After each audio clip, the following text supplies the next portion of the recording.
Okay, hello everyone. Good afternoon, and welcome to the 2022 General Elections and Board of Governors Myer Horowitz Forum. My name is Lucas Marquez. I use he, him pronouns, and I am this year's UASU Chief Returning Officer. I am joined here today by the two Deputy Returning Officers, Sithara Naito and Madeline Mays, who will be starting us off with our territorial acknowledgements, first in French, then in English.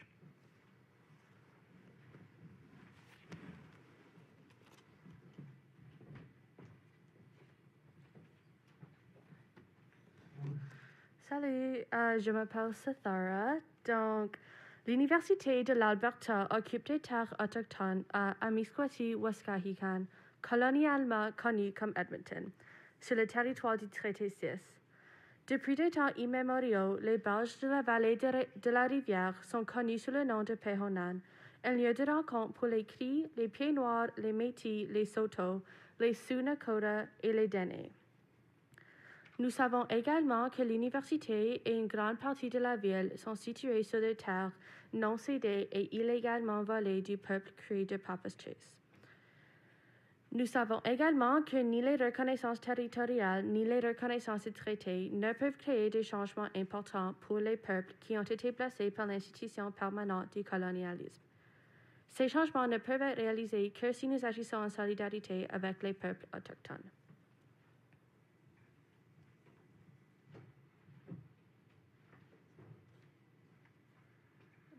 Hi, my name is Madeline. And so today, as we begin our forum, we'd like to acknowledge that the University of Alberta Students' Union is located on Treaty 6 territory, which is the ancestral space and traditional meeting ground of the Papas-Chee Cree and Métis Nation and traditional territory of the Blackfoot, Cree, Dene, Nakota Sioux, Saulteaux, and many other Indigenous peoples who continue to hold treaty rights to this land. As settlers, both staff members of the Student Union, students here working, and candidates on the stage, learning on this land through treaty, we recognize this acknowledgement is only the beginning of necessary ongoing efforts in pursuit of Indigenous sovereignty and self-determination, land reclamation, and true decolonization.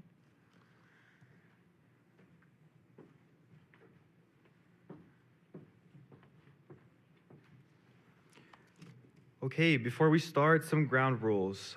Please, everyone here is required to be wearing a mask unless you're a candidate or you're speaking, as well as candidates on stage. All questions this year are going to be done through a phone number in which everyone here is welcome to text. The numbers are going to be displayed on both panels in a little bit. The format for this forum will be 2-minute opening statements. Then there's going to be a Q&A from the audience. I please ask anyone in the audience, anyone who is watching us, if you're going to ask your question, please state your name, state your question, who's in the race the question is for, if it's for president, vice president, or for any side of a plebiscite or referendum, as well if you have any affiliation with any campaigns. If you do not have any affiliation with a campaign, please state they're just a student from whatever faculty. We're going to start off with the president race, then we're going to have the vice president academics, vice president external, vice president student lives, vice president operations and finance, as well as the undergraduate board of governors representative.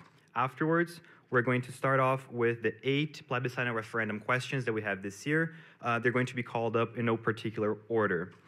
I wish everyone the best of luck, and please give a round of applause to all the candidates on stage right now.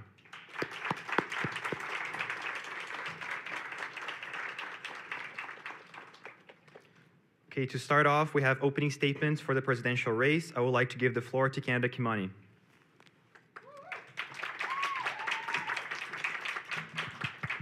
You have 2 minutes, candidate.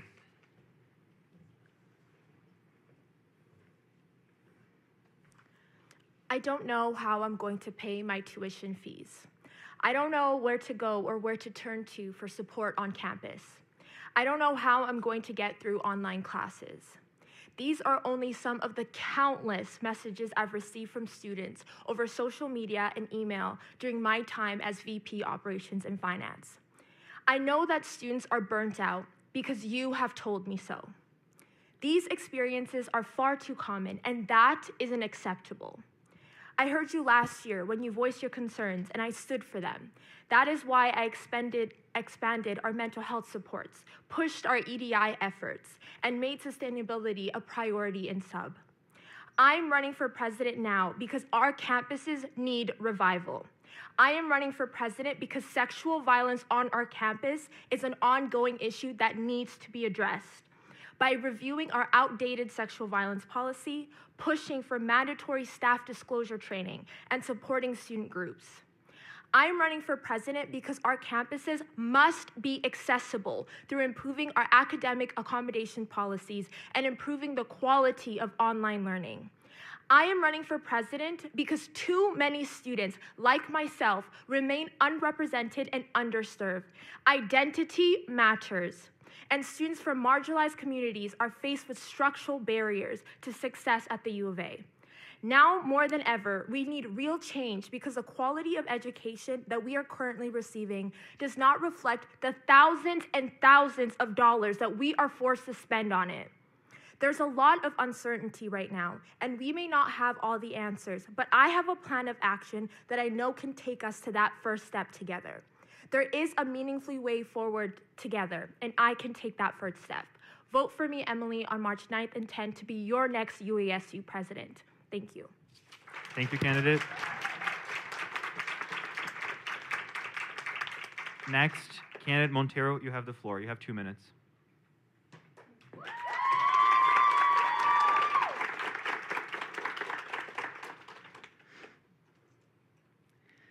My name is Abner Montero, and I'm running to be your next UASU president. This past year, COVID has deprived us of some of the best memories we make at university. Laughing with friends in the beer gardens, resisting the urge to order Panda Express for the 6th time in a week, and late night studying in the library. Our student life is not what it used to be. We are reimagining how we learn in the classroom. On top of all of this, the cost of our education is increasing to no end. We are at a pivotal point as university students.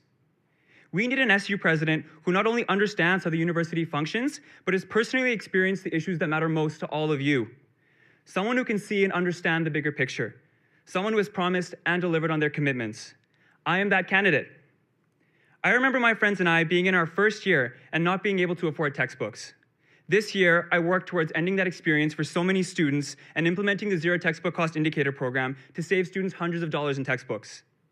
I also remember using my electives to take classes because I was interested in the subject and ended up struggling more than expected, which discouraged me from exploring outside of my degree any further. Starting next year, students will hopefully not have to go through this anymore. I worked on exploration credits, a newly created grading system that will let you take open electives as at credit, no credit starting fall 2022. I have the knowledge, experience, and skills to work with the university to get the wins that students need. Wins like a better, safer, and more affordable campus. I'm committed to addressing topics like online learning, transit safety, and learning accommodations. I've spent the last few months developing a clear plan to revitalize student life on campus, improve our academic experience by removing the final exam requirement, and creating a syllabus bank. My platform is ambitious, but all of you deserve ambitious. So on March 9th and 10th, vote Abner Montero as your next UASU president, and let me be your voice. Together, we can lead the Students' Union to a better and brighter future. Thank you. Thank you, candidate.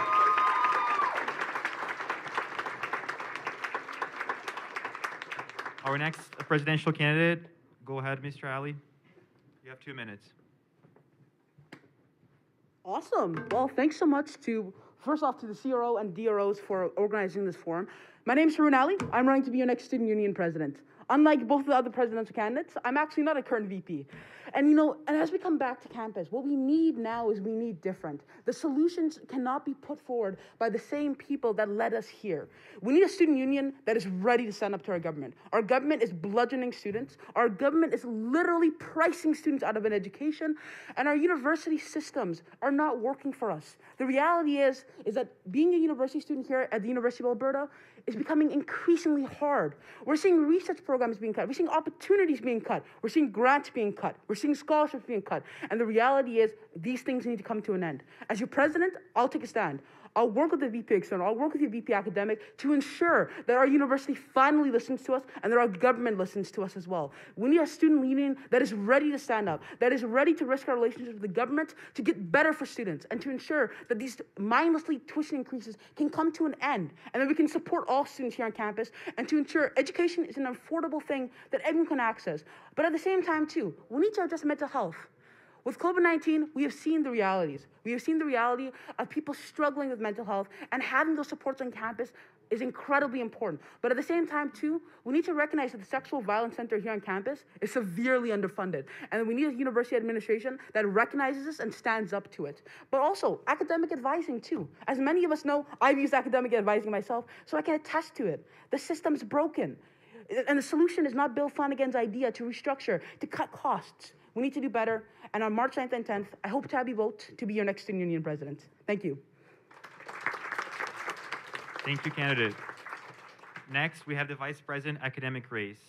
First, we have candidate Kaur. You have 2 minutes. Go ahead, candidate.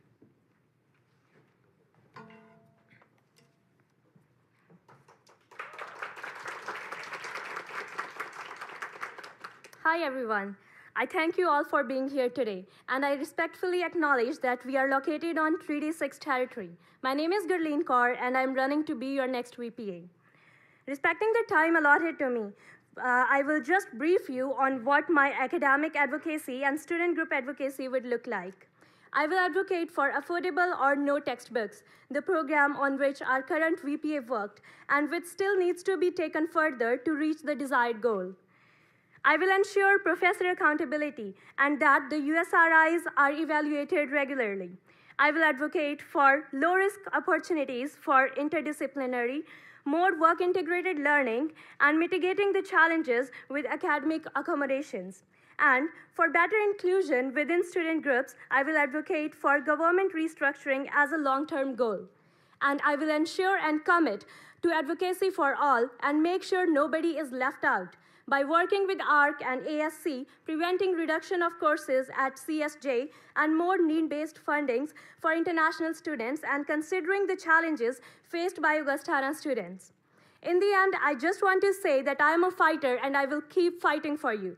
Also, I will keep challenging myself to work beyond my abilities and stand true to my words. Thank you. Thank you, candidate.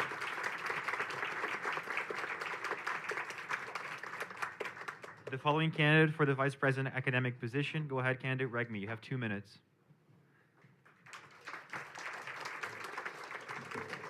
Good afternoon, everyone. Thank you very much for joining us here today on Dinwiddie Lounge, located on the unceded lands of Treaty 6 territory. It's no doubt that these last 2 years have been a rough time for students. COVID-19 and online learning decreased the quality of learning students have received, as well as affected students' mental health. Students do not have much flexibility, if any, when it comes to their courses.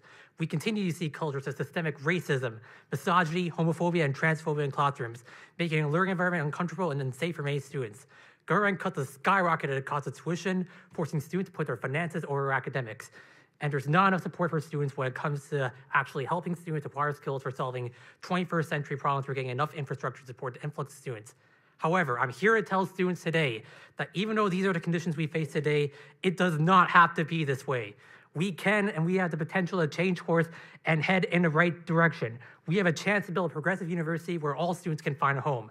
If elected as our next vice president academic, I'll work with the GFT Programs Committee to ensure we fulfill our obligations in the TRC calls to action, integrating Indigenous ways and knowledge into studies, designing courses in Cree, and ensuring overall equity to underrepresented groups by giving ISA and ASC a seat in CAFA and delegating seats in GFC and Senate as well. I'll work at a learning environment to ensure all students feel safe regardless of who they are and are aware of their academic rights when it comes to grading or complaints against professors. I will ensure that we have the essential infrastructure to support 50,000 students by 2026 by working with the GFC Facilities Development Committee and Sustainability Council to provide secure funding for support staff and students, and to ensure that Programs Committee integrates curriculum that provides you the skills to solve the 21st century problems that you are passionate about. I'll work with the VP External and advocate to the government of Alberta to help make your tuition more affordable by asking our wealthiest 1% to pay more equitably so the middle class and the lower classes can pay less. And most importantly, I'll ensure that the voices of all, no matter your apartment is big or small, or no matter your identity, are being heard and represented in the Thank you, student candidate. union. Your time is up. Thank you very much. Our next race is a vice president external race. First of all, candidate Beasley, you have the floor. You have 2 minutes.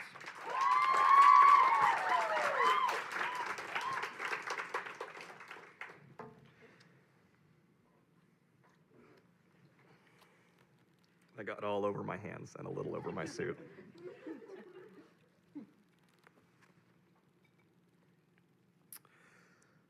Hello, everybody. My name is Chris Beasley, and today I'm here to talk to you to ask for your vote and to ask for your support. I've talked a lot about policy, and so today I'm going to try to get personal.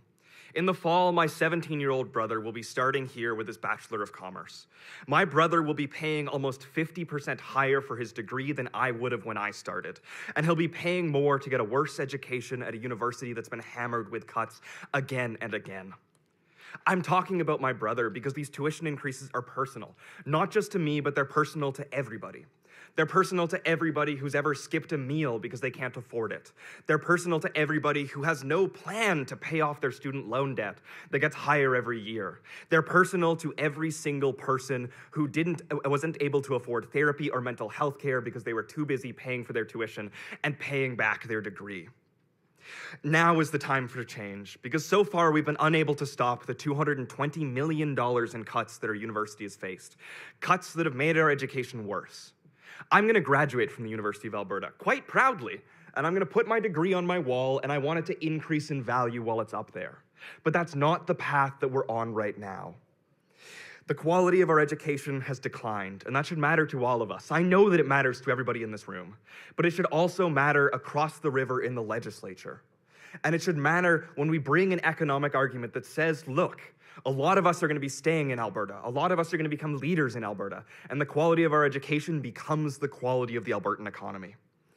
I look forward to working with the province for employment supports, an increase to the mental health grant we get, crisis support for the crisis situation of campus sexual violence. I look forward to working with the city on transit safety, on affordable housing, and I look forward to working with the federal government on turning student loans into non-repayable grants. When students are deciding on their next VP External, I hope they vote based on who will fight harder. On March 9th and 10th, candidate. vote Your time Beasley is up. for better, and thank you. Thank you, candidate.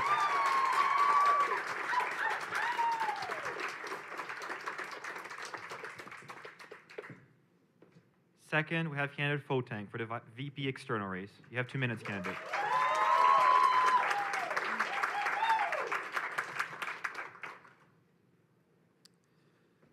Thank you, everyone. I had a speech written out here, ready to go, and as I was listening to candidate Beasley's speech, it also reminded me to come back to why I decided to run for this position. Herbert, I'm sorry, I'll expose you a little bit, because last year the decision I decided to go for this position was because Herbert, a friend of mine, went from taking 5 courses to 3 courses last semester, and I asked him, why did you do that? And he said, tuition's increased, I can't take a full course load.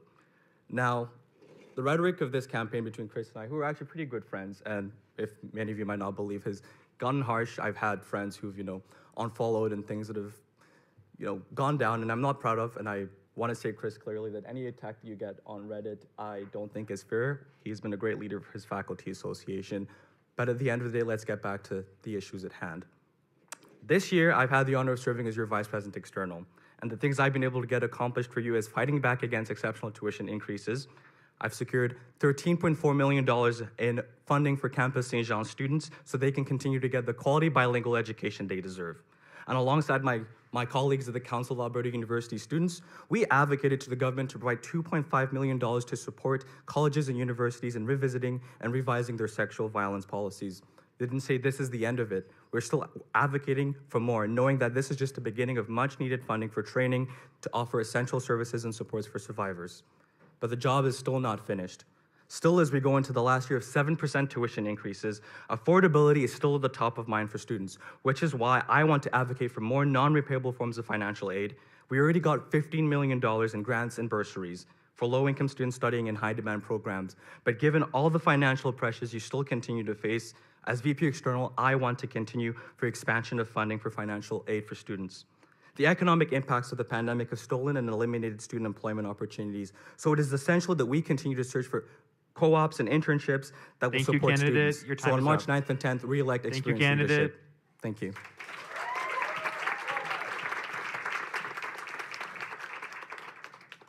The next race will be the Vice President Student Life race.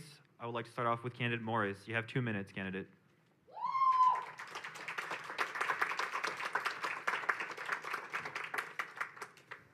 Good afternoon, folks. My name is Rowan Morris. My pronouns are they, them, and I'm running to be your next Vice President Student Life. I'm here today because I care about you. I'm running for Vice President Student Life because I see your hurt. I see how this university is eroding your spirit. And I'm not running in this position because I believe it'll improve my life. I'm running in this position because I believe it will improve yours. If I'm elected, I promise to improve your campuses, our campuses, and this includes Campus St. Jean and Augustana. I see you, I hear you, I know you need more, and I promise to deliver in the following ways. I'll introduce anti-bias education for professors, as there is no reason that you should feel targeted by those responsible for your education. I'll make our fitness centers our fitness spaces safer with a total rebrand of recreation and introducing equitable space fitness classes. I'll give Indigenous students the spaces they deserve in order to thrive. I will ensure Mosqua House has a development date by this time next year. No matter your faculty, be it engineering, I promise to get you the Northern Living Allowance and safer co-op opportunities. And for anyone off campus, regardless of their faculties, I will ensure that UAPL duty to accommodate policies are no longer confined to the borders of our campuses. Be it CSJ, I will expand the Peer Support Center and landing to ensure your needs are being met. Be it students and faculties targeted by exceptional tuition increases, I will start to come up with proactive approaches to supplement your degrees in the event that these increases are approved, although I will be fighting tooth and nail to prevent that. And so much more. I'm tired of you all being set up to fail. I'm tired of knowing you feel hopeless. Students, this is your time to fix the system that's failing you. This system isn't working for you. It isn't working for me. It isn't working for us. Vote Rowan for a campus. Thank you, candidate. Thank Your you. time's up.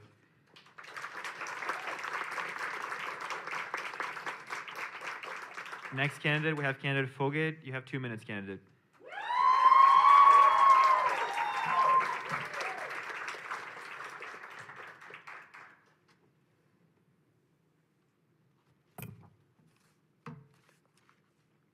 Hello, students. Trigger warning, sexual violence content. I want to tell you about the story that led me to run for this position. 3 years ago, there was a student who had been sexually assaulted in their residence dorm. When they sought out for help, was told, well, we'll see if it happens again, and maybe we'll figure out something to do. I was that student. This was my story 3 years ago. I can still remember feeling inferior, dismissed, disregarded, alone. Campus sexual violence is a real thing. It doesn't only affect survivors like myself, but it affects all of us. We need to stop counting on survivors to stand up and tell their stories to make it a priority. We as a community need to come together. We must do our part in educating ourselves. We need to focus on prevention instead of waiting to respond.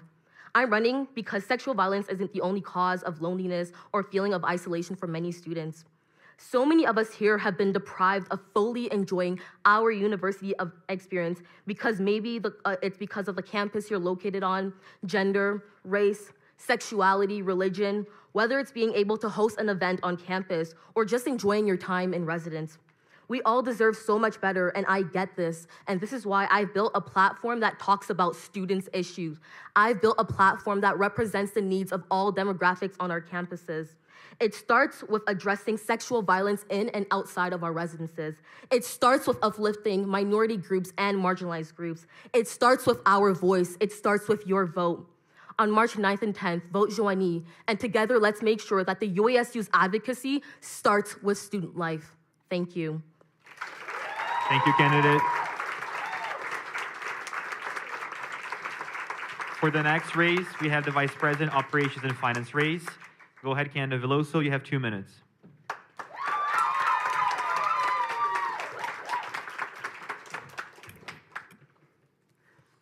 Hello, everyone. My name is Joy Veloso. I use she, her pronouns, and I'm running to be your next Vice President of Operations and Finance. I'd like to thank you all for being here with us at Sub today in the Dinwiddie Lounge. If you know me at all, you know I basically live in this building, and I'm here 24/7. Sub is my home away from home. It's seen me celebrate at RAT and stress about midterms at Substage. I've made some of my closest friends here while grabbing coffee from the daily grind. However, we all can tell the building isn't perfect. The seats are stained and falling apart, the tables are wobbly at best, and the couches have seen better days. And that is why my platform focuses on the revitalization of this building. With the Myer Horowitz renovations wrapping up this summer, I want to make sure the promises that were made to students before the renovations are being fulfilled. I want to replace our furniture that has already reached the end of its lifespans, because we deserve furniture that's comfortable, built to last, while being kind to our environment. When changes to the building are being made, I want student voices to be spearheading them. All of our decisions should be student-led. Sub should be your safe space. You should be comfortable here. Whether you need a place to study or a place to take a nap, you should be able to turn to Sub.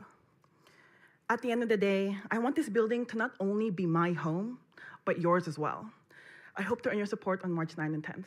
Thank you very much. Thank you, candidate.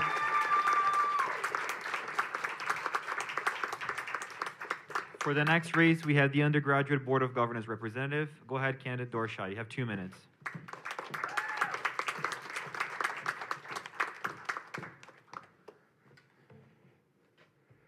Hello, everyone. My name is Alex Dorshad, and I'm a third-year Bachelor of Commerce student majoring in finance and minoring in accounting.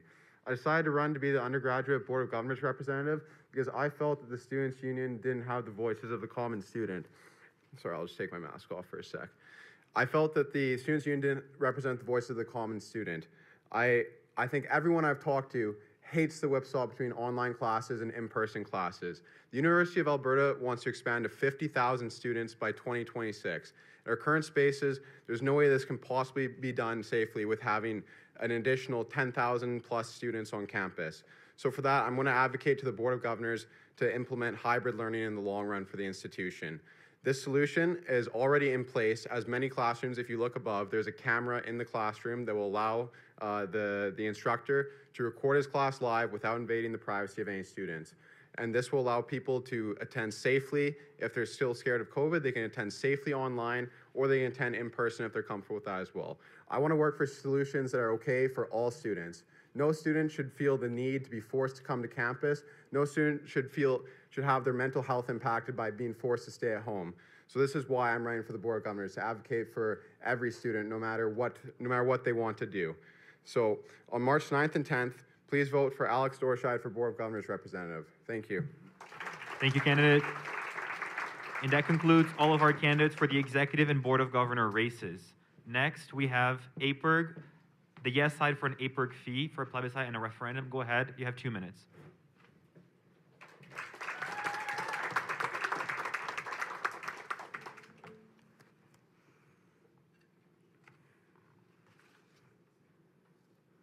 Hi, everyone. My name's Sarah Alamu, and I'm honored to speak today here in Amiskwaciwâskahikan on Treaty 6 territory.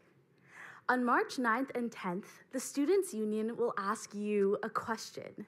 Do you continue to support APERG through a small optional fee? APERG is a student-run nonprofit that for over 20 years has funded projects designed by undergraduates which uplift our campus. We have provided $124,000 in funding since the beginning of the pandemic to students whose community-based projects promote an inclusive, just, and diverse campus that empowers us all to be active citizens and transform our communities, especially during these challenging times. We've supported a number of community events and projects working in areas of harm reduction, gender-based violence, food equity, and arts and culture. And in 2020, at the start of the pandemic, the APERG board moved to approve $20,000 in brand new funding to support students in meeting community needs at a time of increasing and ongoing social isolation and difficulty. This funding stream enabled student-led projects, including a Food Not Bombs initiative, improving food security and social isolation at the start of the pandemic. APIRG continues to provide members with a number of services despite the immense challenges of navigating the pandemic. These services include free trainings and workshops currently offered virtually, meaningful volunteer opportunities, and access to a free alternative resource library and an annual almanac.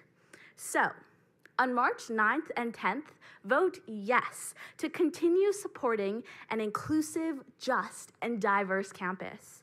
More information is available at apirg.org/yes. Thank you. Thank you, Representative.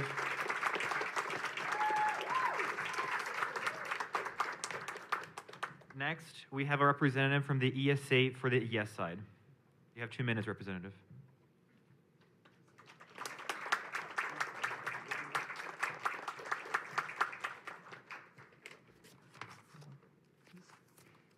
Okay. Hello, everyone. My name's Edward Tiet, and I am the Vice President Finance for the Faculty of Education for the Education Students Association. So this is an important $8 fee that we as undergraduate students should pay for and renew, since it provides benefits for every student that uses the services that we give to them. So some examples include our free snacks in the office for those who might need something to eat or drink during the day. We also hold very important professional development sessions for students to learn lots of useful knowledge to apply in their future's careers, and we also offer official certificates for them. We also have many free and discounted social services that students can attend, and this would not be possible without our fee. Furthermore, the fee will also help provide meaningful volunteer opportunities, as well as funding scholarships for our students and the faculty. Without having the membership fee for next year, we will have to cut back on a lot of these services, and we cannot provide as much as we used to in previous years. So with your support, I hope you can all vote yes for the Education Students Association Faculty Association membership fee referendum on Wednesday and Thursday for us to continue with our services for our undergraduate students and the faculty, and to support our future teachers. Thank you. Thank you, Representative. Next, I would like to call up a representative from WUSC from the yes side. You have 2 minutes, Representative.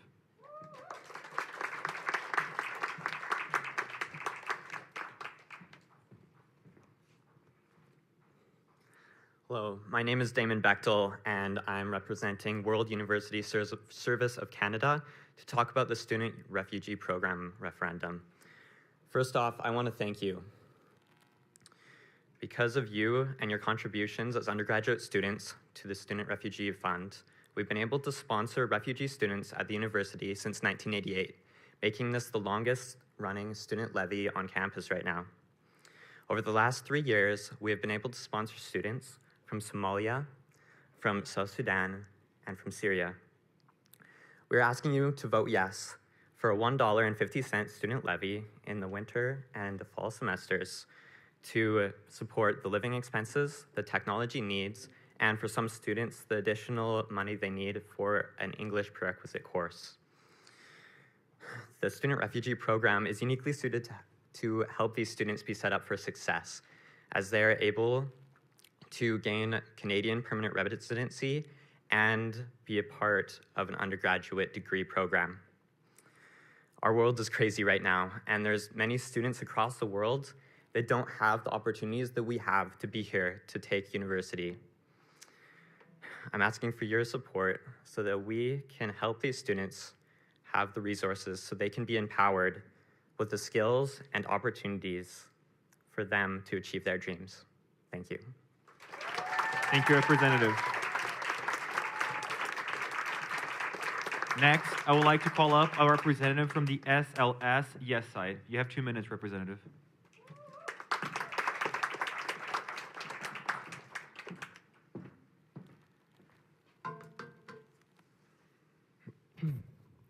Hello, everyone. My name is Jeremy. I'm the representative from Student Legal Services, or SLS. SLS is an access to justice organization. We've been in operation since 1969, and we've had an agreement with the Students' Union since 1998. What's that agreement? Well, it's simple. What was 81 cents, now to be $3 for guaranteed, no questions asked legal services. If you're caught on impaired driving or you're having a dispute with your landlord, Student Legal Services will be there to represent you. Why should you pay this fee? A legal retainer, just so a lawyer will pick up your phone, that will run you at least $6,000 to $8,000. To run a multi-day trial will cost you upwards of $40,000 to $50,000. Student Legal Services will guarantee this for you for the $3 per semester. But that's not all. Starting this year, we're going to be offering new services to students. Starting in the fall semester, we're prepared to offer what we're calling residency assists. Students living in residence will be able to call on Student Legal Services to assist them with legal disputes with the University of Alberta residencies. If Alberta residencies is threatening to kick you out, don't pack your bags until you call SLS. That's our guarantee. On top of that, transgender students at the university, if your government ID does not match your gender identity, call SLS. We will help you change your ID on your government issue ID. And starting this year, we'll be adding a notary to campus to speed up the process for you so that you'll be able to come into our drop-in hours and within a week, you will be able to get your new ID. That is a guarantee that we're prepared to ask you. Without access to justice, you may be forced to plead guilty to a crime that you didn't do because you cannot afford a lawyer or represent yourself. And I'll tell you, binge watching Suits is not a substitute for hiring a lawyer. Your time is up. Thank you. Vote yes on SLS.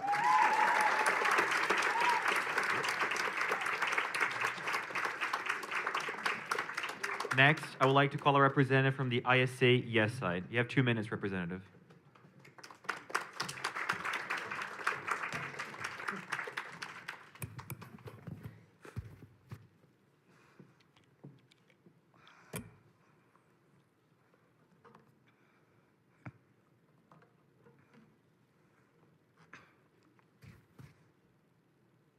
Hello, international students.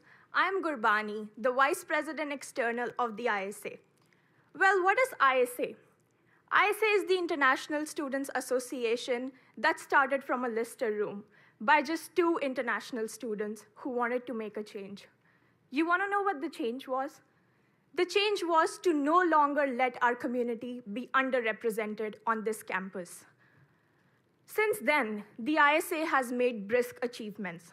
For instance, during the pandemic, we not only advocated for having international students included in the Right Transit program, but also advocated to have lectures recorded. Currently, we are working to make transit safer and are exploring options to more permanent residency pathways. Well, we have big plans for you, and that is why we are proposing the ISAF, which is just a $3.50 fee that you can also opt out from if you do not wish to pay. The ISAF will provide you with an iCard, which is just like this, using which you can redeem discounts across Edmonton. That will make you save more money than what you actually pay for the ISAF. The ISAF will also fund various awards for international students, help us host mental health workshops and professional development sessions. It will fund your regional and BIPOC groups. It will provide welcoming services for new international students, and of course, host year-round events. Lastly, the ISAF will strengthen the ISA so that we can continue to ensure that our community is no longer underrepresented. So I hope that you choose to be represented. I hope that you choose to be empowered. And lastly, I hope that you choose to have a better university experience, all by voting yes for the ISAF on March 9 and 10. Thank you. Thank you, Representative. Next, we have a representative from the CFB yes side. You have 2 minutes, Representative.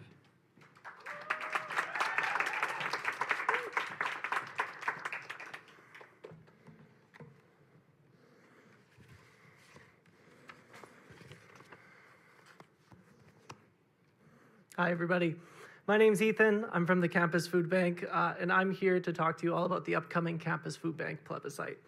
The Campus Food Bank is a charity dedicated to fighting food insecurity on campus. We believe that university is a place where you should hunger for knowledge, not for food. Recently, the campus food bank has seen our highest usage ever. We've distributed more hampers in just 6 months this year than we did in our entire 2017-2018 year. That's when our first referendum passed. So far, our food hamper program since September has fed over 2,900 individuals. That puts us on pace to feed over 4,000 people this year, which would be our busiest year ever by a significant margin. Our food hamper program continues to be an increasingly important support for students, staff, recent alumni, and their families. Beyond our supplementary food hampers, we run a variety of programs to help support food security among students. We run weekly free cooking classes for those who are new to cooking or just looking for healthy and affordable recipes. We run a grocery bus that connects people to more affordable groceries and specialty grocers as well. We've recently started a weekly free breakfast program in the Students' Union building, and we're also a depot for a number of affordable grocery programs like Weekend. Our programs support food security in many different ways, not just through supplementary hampers. The Campus Food Bank provides an essential service on campus. With your funding from our DFU, we are supporting more people and running more programs to better meet the needs of students. On March 9th and 10th, please vote yes and continue to support the vital service that the Campus Food Bank provides. Thank you. Thank you, Representative.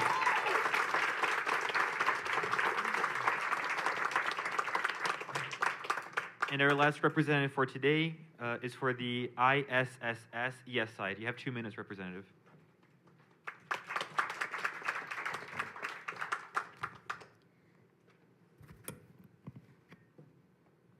Hello, my name is Ria, and today I'm speaking to you as a representative of the Interdepartmental Science Students Society, also known as ICE. This year, we aim to have a referendum for our Faculty Association membership fee, also known as the Sci-Fi fee. The Sci-Fi fee is a $5 fee that all undergraduate students in the Faculty of Science pay for the fall and winter semesters. Since our last referendum 4 years ago, we've actually done a lot with this fee. With this fee. We actually provide over $15,000 in scholarships, free tutoring services through our mini study groups. We provide events like Science Week, orientation, graduation, locker rentals in CAB, SAB, and CSIS, printing services, and much more. So with over 97% of the revenue going back to the students themselves. This fee ensures that the ICE can continue to provide the amount of services that we have previously and much more.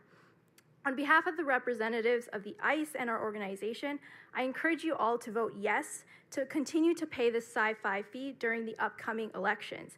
Your $5 will go a really long way with our organization. Thank you so much, and I look forward to answering your questions. Thank you, Representative. And with that, we conclude all candidates and representatives in this election. Next, I would like to have our Q&A session. Please text your questions to the number that it is not displayed, but we're going to announce it for you. Oh, it's over there. There we go. It's 587-400-3761. 587-400-3761. Please state your name if you're part of a campaign team or you're just a student who is trying to participate, and ask who's the question for. If it's for the presidential candidates, the VPA, VPX, VPSL, VP Ops Phi, or BOG, as well as our 7 sides here with us today. Just a disclaimer as well, the Augustana Students Association is running a fee this year. However, as their fee is only pertinent to Augustana students, they will not be speaking here today. They'll be speaking at a forum being hosted at the ASA Lounge tonight. With that, we begin with our first questions.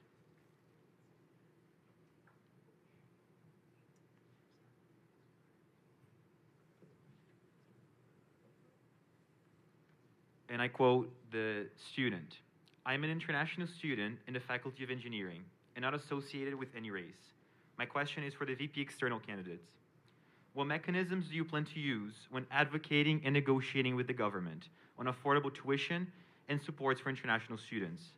How will you get them to care about the international student community? What experiences do you have to show you understand the grave, unique challenges international students face?"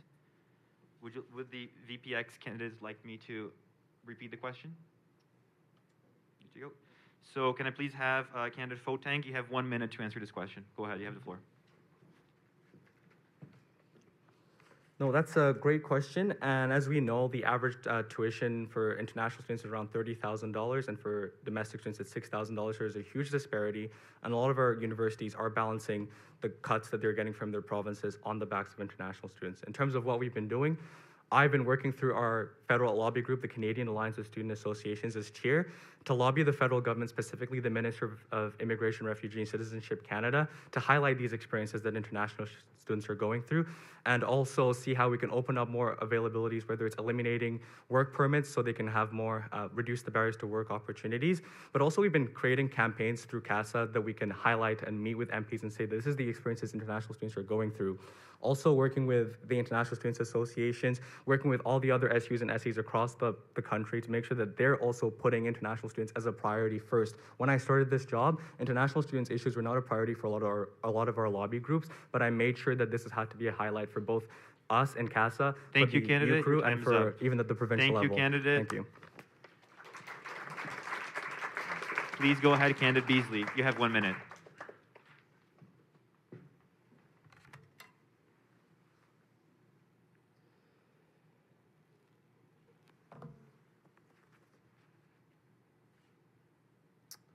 So thank you so much for the question. International students are quite clearly the future of this province. They are coming here to work, to learn, and to grow in our province, and to either take that back to their home countries or to stay here and contribute here. The way that we attract further international students, something that I know the province and the federal government wants, is by making Alberta a competitive policy jurisdiction and a competitive tuition jurisdiction. So it's about making the case to the University of Alberta and making the case to the province of Alberta that the international tuition hikes means that students are going elsewhere, that the fact that we don't have the same permanent residency stream that the provinces of Ontario and Manitoba do mean that students are going to Ontario and Manitoba. I volunteered at the campus food bank for 2 years, and I'd watched so many students who'd been left behind by just terrible policy choices, who'd come here as graduate students, fallen in love with another international student, had kids, and then were unable to work to support their families because they were too busy doing their full-time schooling to make sure that they could get permanent residency at the end of it. Understand that the problems facing international students are worked through in policy conversations. I want to coordinate with the ISA and with their international body through CASA and do more. Thank you.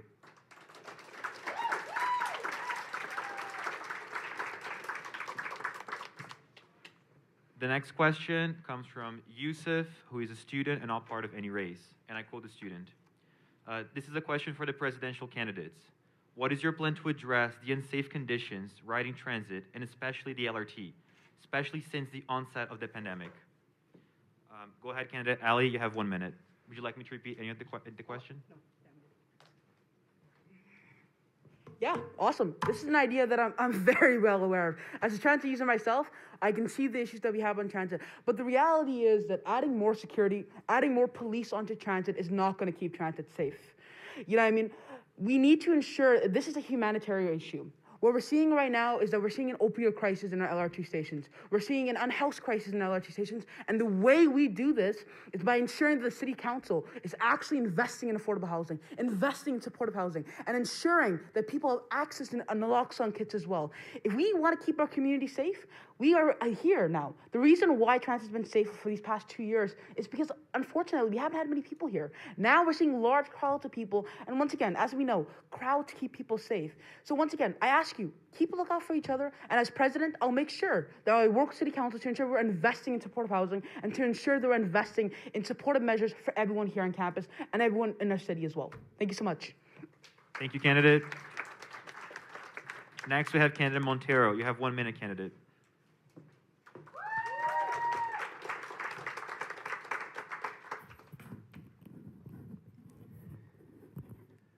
Transit safety is extremely important to all of us. It's our way of getting around, and we need to make sure that we're taking it extremely seriously, which is why I'm really proud to be a presidential candidate who's included it directly in my platform.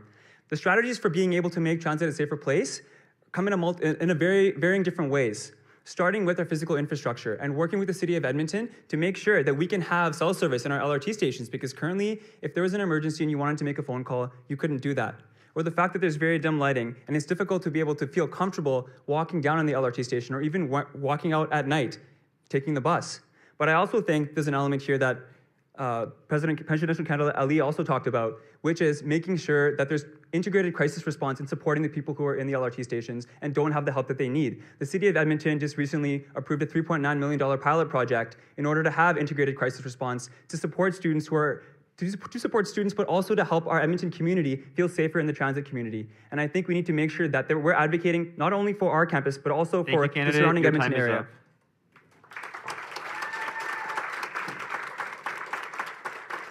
Lastly, go ahead, candidate Kimani. You have 1 minute. I think that we can all agree that campus security is an issue, especially in our transit systems. But as I have said before, the answer to that is not adding more security on our campus, and it's not by adding more cops on our campus. We know the harm that police and security have done to marginalized students, Indigenous students, Black students, and we cannot continue to do that harm. So my solution is working together. We have other options. We can have more community supports on our campus, but we have to start those conversations together, working with our broader community and working with our students, because all students deserve to feel safe on campus. Thank you. Thank you, candidate.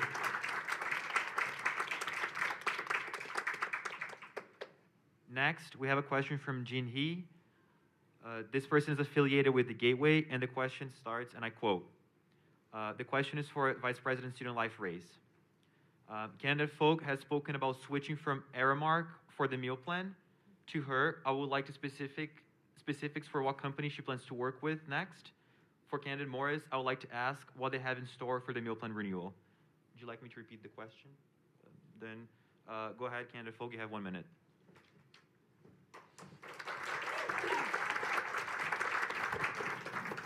So first of all, I want to be mentioning that I'm proud to say that I've actually mentioned this as an advocacy point in my platform. I've consulted with Cora members and we're pissed. We don't like the food. It's unethical and it's not even that good. So the first step is to make sure that we're working with those who actually need to eat this food. I have not been elected yet, but once you elect me, I will make sure to talk with every single residents association to make sure I know what it is that they want and work with them to go to resident services and advocate for what they want in their stomach. Thank you. Thank you, candidate. Go ahead, candidate Morris, you have 1 minute. Please let me know if you would like me to repeat the question. I've had the opportunity to work very closely with residents for the past year as an intern and the year before as a cohort leader. And I have seen the detriment that the meal plan has on student life. As somebody with a chronic illness myself that is related to food, I would not be able to live in residence. I wouldn't be able to eat in residence. And this is because the meal plan is currently mandatory. The mandatory meal plan also negates students from being able to live in our residences because it makes it an absurd and astronomical cost that really isn't effective. Knowing folks with food allergies and cross-contamination issues the food program in our residences is just, it's awful. I want to advocate that it's no longer mandatory. Running the numbers in this past year as I've tried to get the ball rolling for a physical Indigenous cohort, the thing that's going to make that accessible and affordable is getting rid of the mandatory meal plan. Although I don't have a suggestion of who to go with next, I do have a suggestion of how we make this impact student lives, and that is to not make the meal plan mandatory and to open all of the collective kitchens in residences. Thank you, candidate. Your time is up.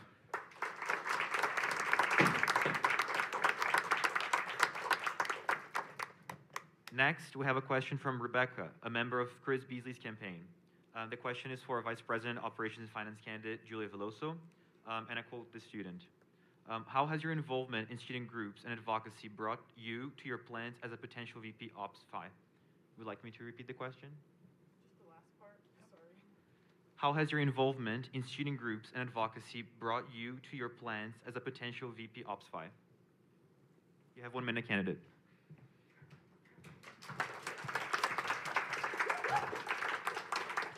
Yeah, thank you so much for this question. I've actually been involved in student governance for about 2 years now, and in every single level. I am currently the Vice President Finance of the Women's and Gender Studies Student Association. I'm currently a Social Sciences Counselor on the WASU and serving on multiple finance and granting committees through there, and also an Arts Counselor for 2 years now.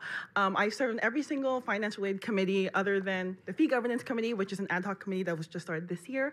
And I think from all of my roles, all related to finance, I think I have really great experience in terms of really knowing how the finance realm is in every single part of governance. And I have a lot of experience and what we really need in what supports the SU needs to provide to all students to make sure that we are all supported by the SU.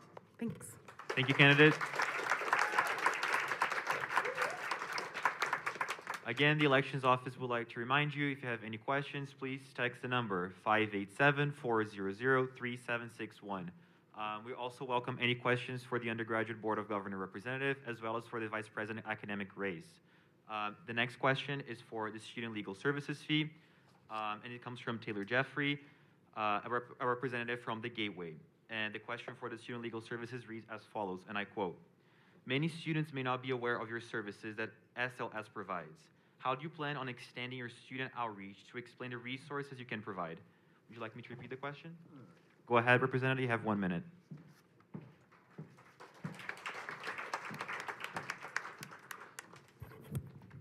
Thank you for the question. It's actually, you may not know this about me. I am last year's executive coordinator of Student Legal Services, and this is actually a topic that we've been dealing with. We currently have advertisement in the LRT, and we're seeking more advertisement on and in around campus.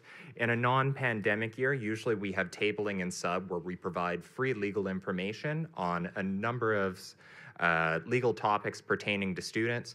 But speaking a little bit more about having more students utilize our services, for the longest time, we generally provided civil and criminal defense work. And we realized that we were kind of hitting the bottom of the barrel of students served. Either students were going to have to commit more crimes, or we were going to have to expand our services. So that's partially what we're planning to do here by specifically with our residency assist, reaching out to residency associations and making sure that students are aware of our services. Thank you, Representative. Your time's up.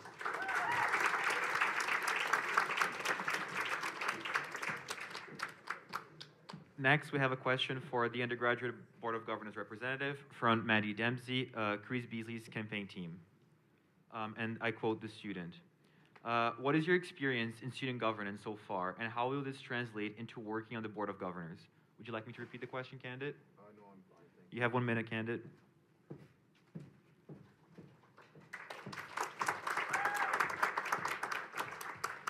So I don't have experience in student governance. I don't have experience in student politics. And that's what made me decide to run. I wanted to run because I wanted to represent the common student. Too many times we have people that want to be student politicians, they want to use this to leapfrog into something else. So I think that I can use that as a positive thing, to use that for the better of students. Because I'm going to be coming straight from the students. I'm not coming from a position in governance. I'm coming from the common student, so I can represent everyone at the school. So by using this, I'm going to be able to represent every single student at the school. I'm not going to be representing the niche interests of students who are trying to further their own political careers. So that is how I plan to advocate for students. Thank you. Thank you, candidate.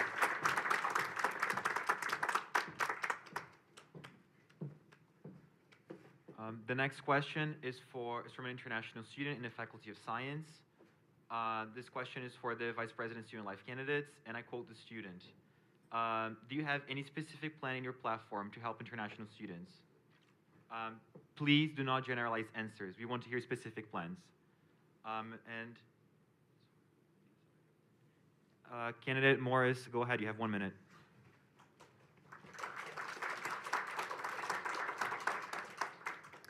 One of the cornerstones of my past year was through my job. I was working with our international student cohort leader when she told me that there has been a string of sexual violence incidents in iHouse. She said that although students are attending sessions like Can I Kiss You, which costs a lot of money for residents to pay for, they aren't feeling as though they're leaving with anything valuable. This also goes for trans students and queer students, as this is not targeting them, it's targeting Western grown and raised, cisgendered and heterosexual students.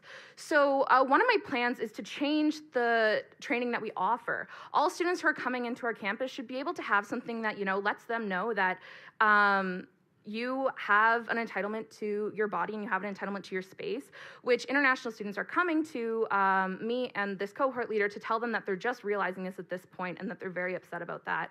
So my plan is to increase sexual violence education for all students, but specifically so that international students who have been underserved are able to have their questions answered. Thank you. Thank you, candidate. Your time is up. Candidate Foga, you have the floor. You have 1 minute. Would you like me to repeat the question? So I have many points in my platform that speak to the needs of international students. And to make sure that I knew what it is exactly that they wanted, I made sure that I consulted with ISA members as well as spoke to other international students. The first thing we need to do is recognize International Day. We have so many beautiful cultures and different backgrounds. First off, to meet with our government officials to ensure that we're advocating to them, but at the same time, too, to stand outside the Legislative Assembly and get our voices heard, but also to get parties to commit to things in their platforms in the upcoming 2023 provincial election, to demand better for students and to demand that we put an end to these tuition increases and demand that we actually get an education that's affordable and that we're not being priced out. So, yeah, thanks. Thank you, candidate. Candidate Kimani, you have 1 minute if you'd like to respond as well. Candidate Montero, you have 1 minute if you'd like to respond as well.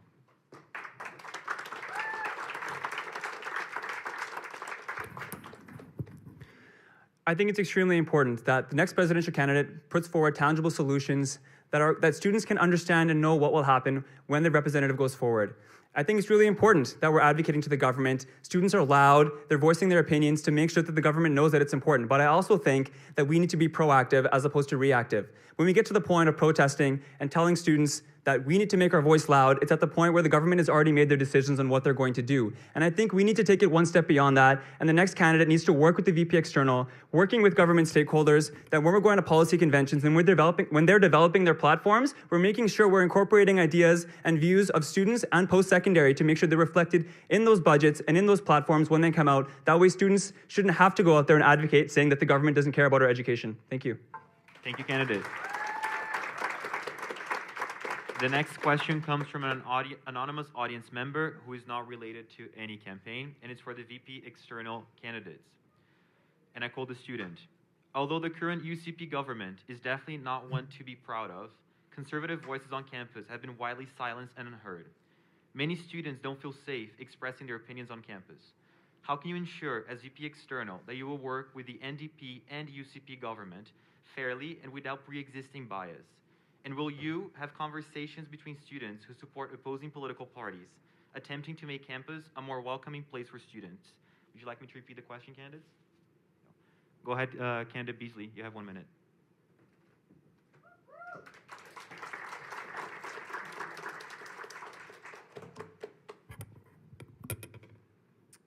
First off, thank you so much for the question, because I think it's something that, students come and talk to me about a lot. We know that we need to work with the provincial government that we have right now, and we know that there's opportunity to work with the provincial government that we have right now. The provincial government that we have right now cares a lot about jobs. It cares about building skills for jobs. And so that's why part of my platform is making sure that we're talking to that government and working with them to make sure that we can actually increase the employment opportunities that they're providing. I think a lot of good things have come out of this government for post-secondary. Not all of them, but some of the things have been very good, in particular when it comes to making sure that every program at our university has work-integrated learning opportunities or co-op opportunities. That's why in my platform I talk about how much I love that. But the fact that if we just uncritically accept that, we're heading towards a slow-motion car crash, where if the work-integrated learning and co-op opportunities that we have double, but we don't double the services and supports that we provide for students, then we're not going to be in the right thing, and we're not going to be working with the provincial government like they should. I also want to work with any student, no matter what background, because every voice matters, and I'm so proud to answer this question. Thank you.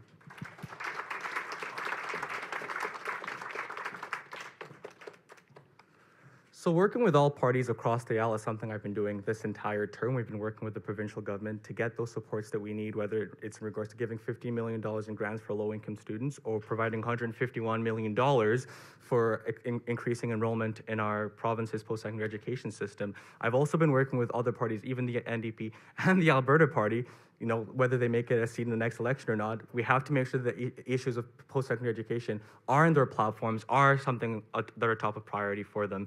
When it comes to how we can engage students, like I said, I put in my platform, bringing the parties in to come and have a town hall and talk to students directly. I'm one voice and I try to take into account all your perspectives, but I also want to make sure you guys have the opportunities to directly talk to these parties when they're formulating their platforms to influence whatever points they want to make come election day. And that's what I'll continue to do. And these are the results we've seen when it comes to CSJ, when it comes to mental health, when it comes to campus sexual violence, when it comes to providing an increasing scholarships and bursaries for students. Thank you.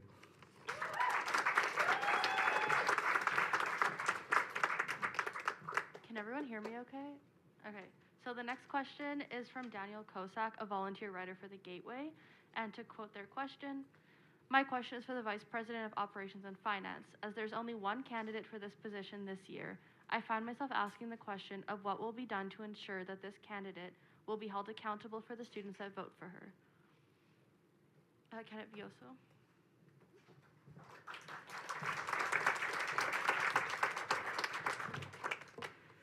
Yeah, thank you so much for this question. I think it's 100% fair. Knowing that I ran last year, didn't win, and now I'm running uncontested. Though I really think failing last year was the best thing that's ever happened to me. I think I really improved as a student representative with all the projects that I did throughout my year on council. I got the chance to be CAC chair this year and serve on maybe too many committees, but I really got the chance to improve and also improve myself as an arts counselor. I was able to get these pronoun pins to try to make council more accessible to all gender identities. I worked on the residential school memorial with ASC. I think sort of with my limited amount of power on arts counselor, I was able to sort of hopefully prove myself to students that I genuinely care about creating change on campus and improving your lives. So I really hope that you support me in becoming Vice President of Operations Finance and be able to expand my work even further. Thank you so much. Thank you, candidate.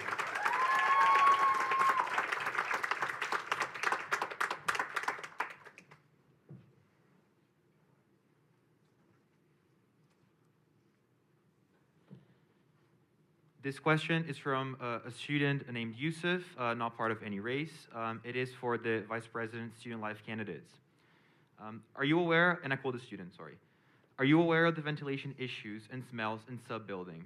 If so, what are your plans to improve the building ventilation? I believe one candidate mentioned fixing sub-issues. Candidate Folk, you have 1 minute.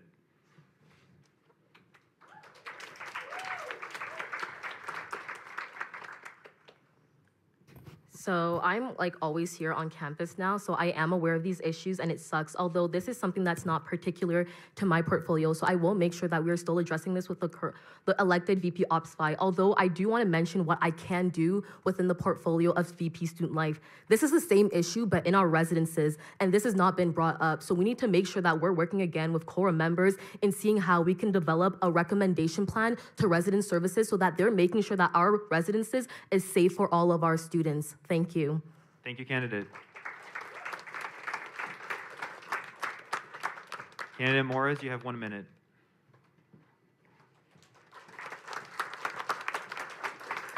Thank you, Yusuf, for your question. I would argue that this is part of the student life portfolio. As somebody with sensitivities, as well as a congenital heart defect, I know what it's like to walk through something and not be able to breathe.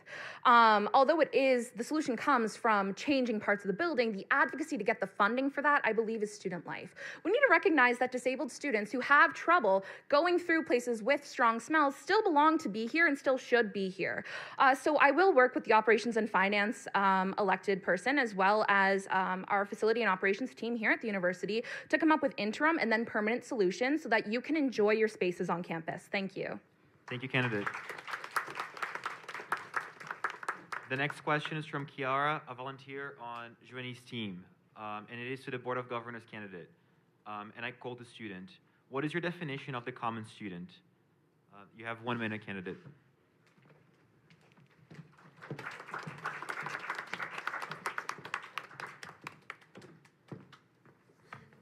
Yeah, I guess this will be a brief answer, but my definition of the common student is looking for a solution to a problem that every single student faces, not just one specific student group or one niche interest group, but something that's a problem for every single student.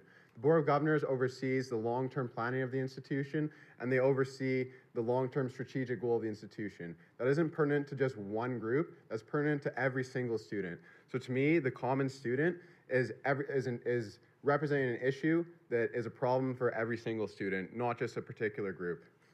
Thank you. Thank you, candidate. The next question comes from Mariko, an ALE student with no affiliation. Apologies if I mispronounced your name. And the student reads, my question is directed at the presidential candidates. I am glad that accessibility and accommodations are important to many of your platforms, even if it took a global pandemic for the cracks in these systems to come to the front. My question is, how do each of you plan to make campus as a whole a more accessible place, just not for academic accommodations? Many students on campus, including myself, often rely on mobility aids to navigate campus. With the recent budget cuts to our campus grounds, maintenance, I am sure I haven't been the only one to notice that sidewalks are icier and crosswalks have not been cleared as much. In addition, with all of the various construction project means that if you navigate campus in a wheelchair, you are at the mercy of changing weather conditions, changing construction projects, out-of-service elevators, and ETS out-of-service elevators. So just again to repeat, how do each one of you plan to make campus as a whole more accessible, not just academic accommodations? And I can have candidate Kimani go ahead, please. You have 1 minute.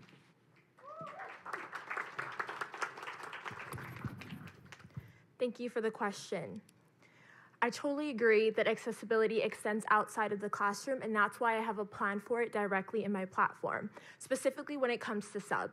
This year, as your VP Operations and Finance, I started the SUB Master Planning Committee to look at SUB as a building and see where we can improve in accessibility.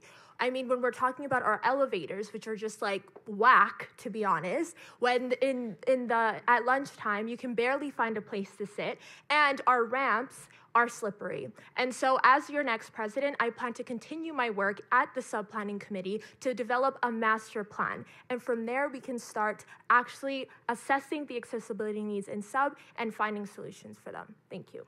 Thank you, candidate. Ken Montero, you have 1 minute.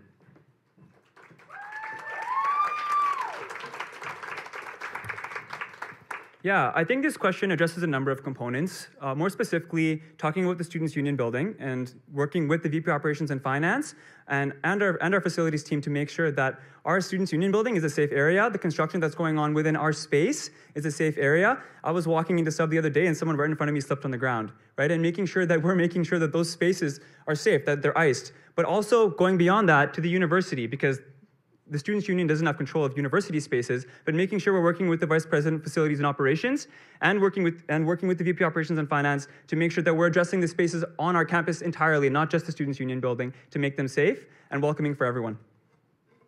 Thank you, candidate. Candidate Ali, you have 1 minute. Yeah, no, thanks so much. I want to just first address something that VP Montero said just a couple minutes ago. The reality of the situation is that this government does not listen to talk. You can't sit in a room and you can't debate with this government. They don't listen to it. It's not a reasonable government. So the reality is at some point you have to drop the pen. You have to actually get there and do something. However, when it comes to accessibility, it's a massive issue, but change starts here at the Student Union. If we want to be able to advocate, we have to do something here. We actually have to make that change, and that's exactly what I want to do. Same like the other presidential candidates, I want to work with the Vice President of Operations and Finance to make sure that our campus is accessible for everyone, no matter how you get around. I want to make sure, too, that we can take this and show the university this is a successful model. You need to apply it now, too, because that's how advocacy works, and that's how I want to advocate to our university to take action. Thank you. Thank you, candidate. The next question comes from Stephen, a member of Abner Montero's team, and the question reads, and I quote the student, how would you prep for a potential early election call for the next provincial election? And this question is for the Vice President, external candidates. Apologies. Would you like me to repeat the question? How would you prep for a potential early election call for the next provincial election? Candidate Fotang, you have 1 minute.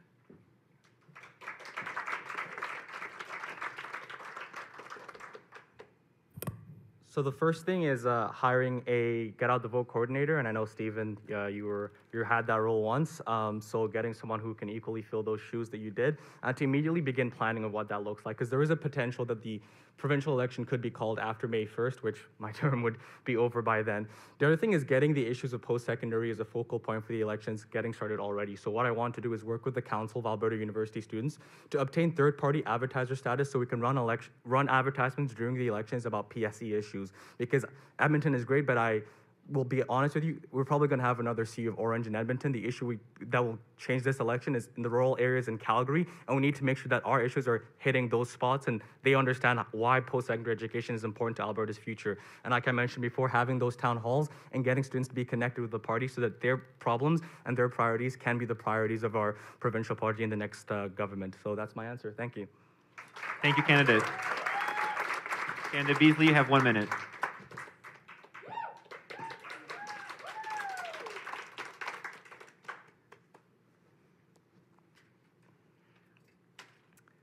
Get out the vote is something that excites me a lot. When I was a counselor like 3 years ago now in arts, I got a chance to attend CASA's Get Out the Vote conference where I learned a lot of the skills around mobilizing people and making sure that they come out to the polls. And what I learned most of all is that most of this infrastructure when it comes to mobilizing people can be prepackaged and canned in advance of an election. Understand that when we come to like wondering about whether there's going to be like a new call for like a provincial election, we can start packaging and canning, for instance, like hiring a Get Out the Vote coordinator right now and getting them started on working to create pledge forms so that we can collect pledges to vote this time, something that we weren't able to do this year during the municipal or federal election. Understand as well that it comes with like making sure that we're confirming with like Elections Alberta that we're going to have an on-campus polling station and that this isn't going to be like the federal election where we lost that as well. There's so much that we can do, but it's also about doing that front-end work, talking with the parties and getting stuff into things now, because we know the NDP is already releasing its priorities for post-secondary in its next election, and I imagine that the UCP Thank you, will be candidate. soon. Your time is up. Thank you.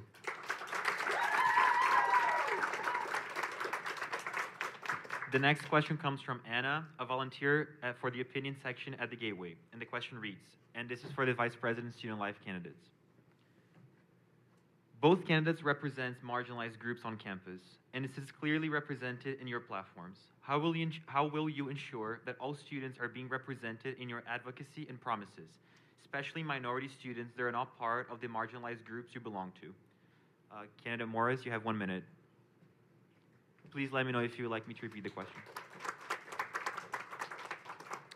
So something that isn't explicitly in my platform, because I'm still working out how exactly it will happen, is ensuring that we can have monthly, if not bi-weekly town halls where all students are able to come and directly communicate with myself as to what needs they need to have addressed. Throughout my time as a counselor, I've opened up consultation forums specifically for 2S LGBTQ+ students, and I've been able to address a lot of issues that have come up this year. I think that we need to start equitably before we go to hegemonic student body issues, because these equitable problems are just going to fester and grow. But I need to make sure that I'm making myself available for all students to come to me regularly, and I will do that through office hours and regular town halls. Thank you. Thank you, candidate. Candidate Foge, you have 1 minute.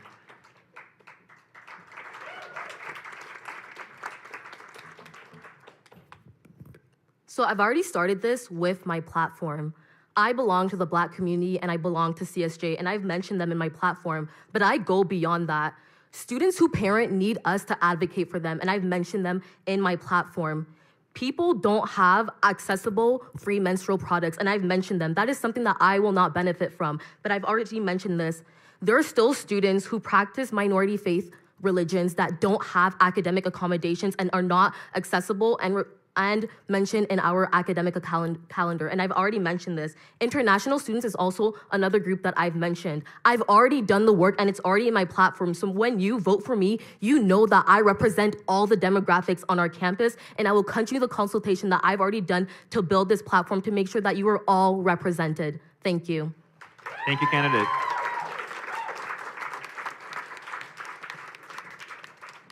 The next question is from Aditya, a volunteer at Joanie Fogg's campaign team, and this question is for the Vice President Operations and Finance race for the candidate Julia Veloso. And I quote, "Your 2-minute statement spoke about the revitalization they will bring for the Students' Union building. While these changes are well needed, This focal point of both your platform and your speech assumes that students access our campuses, spend time at sub, and make it their second home like you have yourself. In the meantime, students at CSJ like myself spend almost no time at main campus. Don't have comfortable furniture on our campus, nor a variety of food vendors like sub does. What will you do to support CSJ and Augustana students to create a second home on their own respective campuses? You have 1 minute, candidate. Would you like me to repeat the question?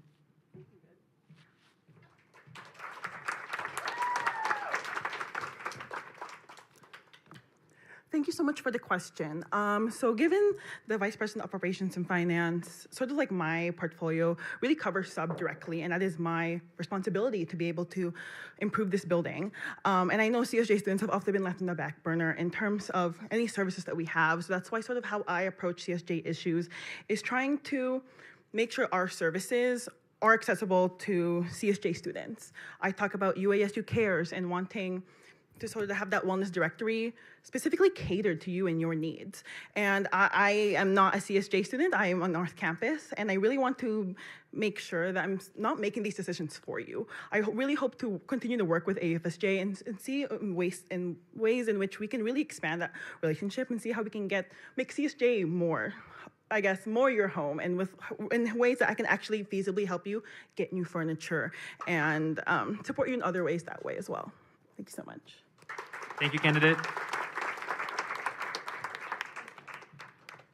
The next question is for the presidential candidates, and it comes from Emily Williams, an opinion editor from The Gateway. And the question reads,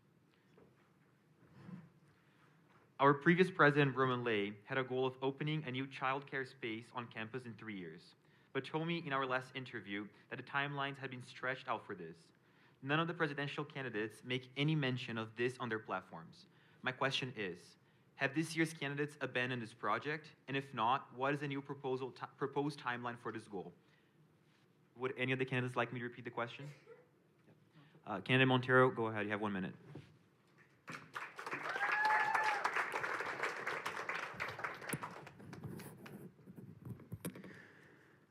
Yeah, so you're right, I haven't included this specific topic in my platform, but what I am committed to doing is working with President Lay, because I know that he has, through the work this year, even though he hasn't been able to find a direct solution, find a strategy that he wants to move forward with, and figuring out the best way that we can implement that as a students' union. The things that I've included in my platform are issues that a lot of students have expressed to me directly through my consultation, but that doesn't mean those are the only important issues to our campus. And I want to make sure that I'm listening to every student, and I know President Lay has done a lot of work on this, so making sure that I can work with him, if elected, going forward to find a way to implement that strategy in an effective way, but also meet the commitments that I've included in my platform. Thank you. Thank you. Candidate Ali, go ahead, you have 1 minute.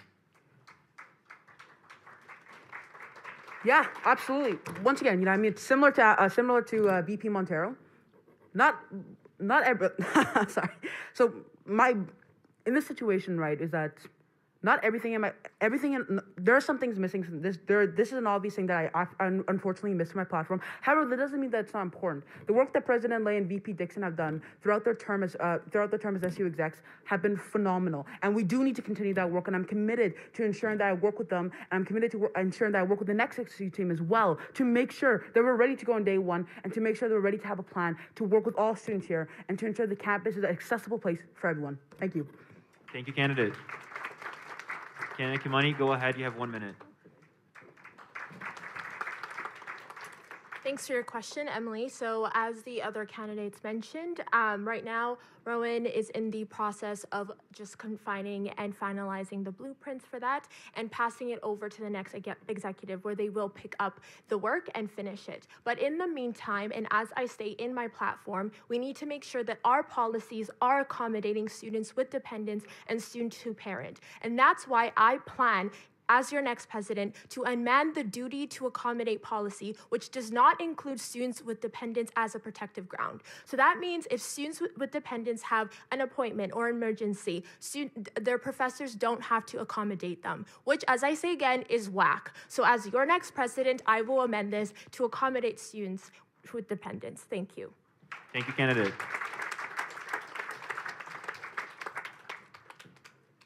The next question comes from Ikmet Ayola. Apologies if I mispronounced your names. And she's affiliated with the Gateway.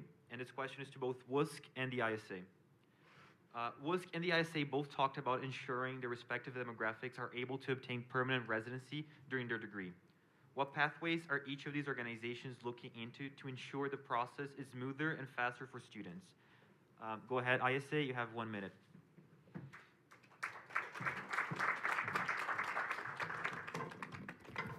Thank you for asking that question. It's a really important question to be answered. So I have been the Vice President External for the ISA for the past 2 years, and during those 2 years, I've set up a committee which is working with different international student bodies across different universities in Canada, and that committee aims to work with the Canadian, with CASA, and that conversation has already been done with the SUVP External, who was Christian Futang, and the conversation has been continued with both the VP External candidates this year as well, so that they can help the body advocate to CASA directly, and we can always go from there on to explore more options. So that conversation is already ongoing, and we would make sure that it does take the shape that we want it to. Thank you. Thank you, Representative. WASC, you have 1 minute.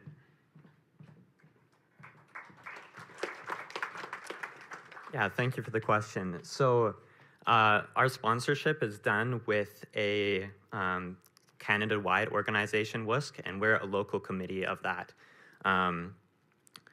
The international organization works with the government on traditional refugee sponsorship programs. And so they come, as soon as they land in Canada, they are permanent residents of Canada. And then we help them get situated in Canada there. So they're already permanent residents because of our work with the government. And we're committed to begin helping the government with their resettlement of the 40,000 Afghan refugees that they've pledged. Thanks. Thank you, Representative. The next question is for the Vice President External race. I would just also like to add that please ask questions for the Vice President Academic and Board of Governors representative races as well. And this question is from Ariane, who is associated with Joanny's campaign team. And I read the question for VP External. With a portfolio that doesn't typically focus on EDI, how do you plan to tangibly incorporate EDI into your work with groups outside the U of A? Would you like me to repeat the question, candidates? Candidate Beasley, you have 1 minute.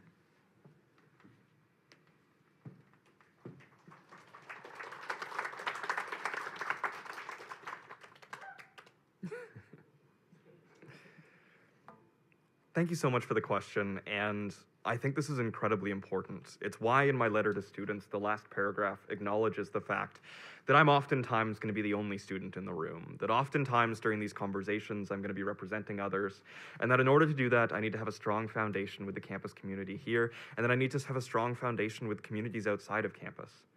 Understand that whenever I want to talk about Indigenous issues, it's about talking to Aboriginal Students' Council, it's about talking to ARC, and it's also about talking to elders and community members outside of the university to get a diverse perspective. It's about working with the International Students Associations group that's working with CASA right now, and making sure that I'm representing them faithfully and well. When it comes to equity and diversity and inclusion, my priorities are going to be to uplift, empower, and make sure that I am always advocating for what is best in these situations. This is one of the things that is right at the top of my letter to students, because I couldn't run for VP External if it was just going to be me and my ideas. It needs to be empowering others. Thank you. Candidate Futang, you have 1 minute.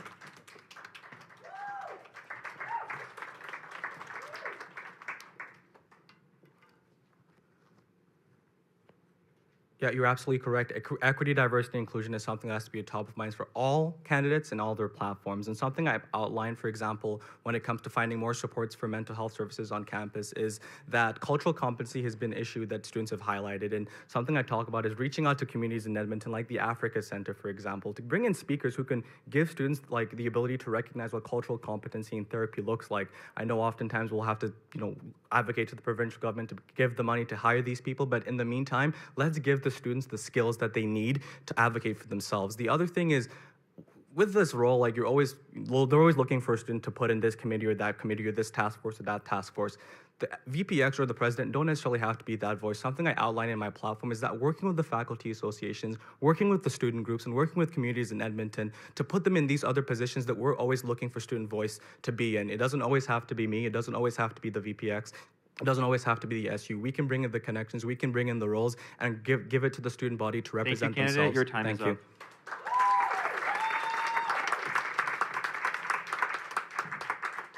We are going to be asking 2 more questions. The first question will be to the Board of Governors, and the second question will be to the VPA. After that, we'll hand over to the candidates to ask each other questions. We'll also limit each candidate to ask 1 question, as we have a time constraint right now. So our first question, which comes from Adrian Radamaniak, not affiliated with any campaign, and this is to the BOG candidate. And the question reads, the issues that face the board are often very technical and several levels removed from the average student's experience. How would you ensure students are engaged and consulted on those issues, given the minutiae of many of these policies? Would you like me to repeat the question, candidate? No, I'm okay, thank you. Go ahead, candidate. You have 1 minute.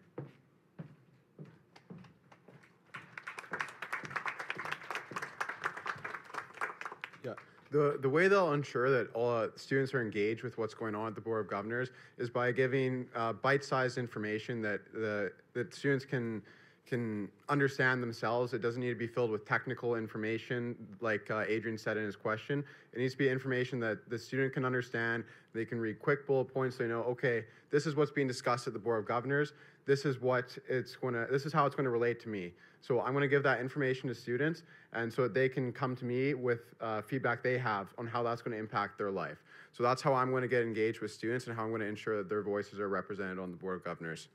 Thank you. Thank you, candidate. The next question is to the Vice President Academic Race. It comes from an anonymous student who is not affiliated with any campaign. What will you do to ensure that a mandatory Native Studies course is implemented, or that Indigenous knowledge and pedagogies are integrated into all classes?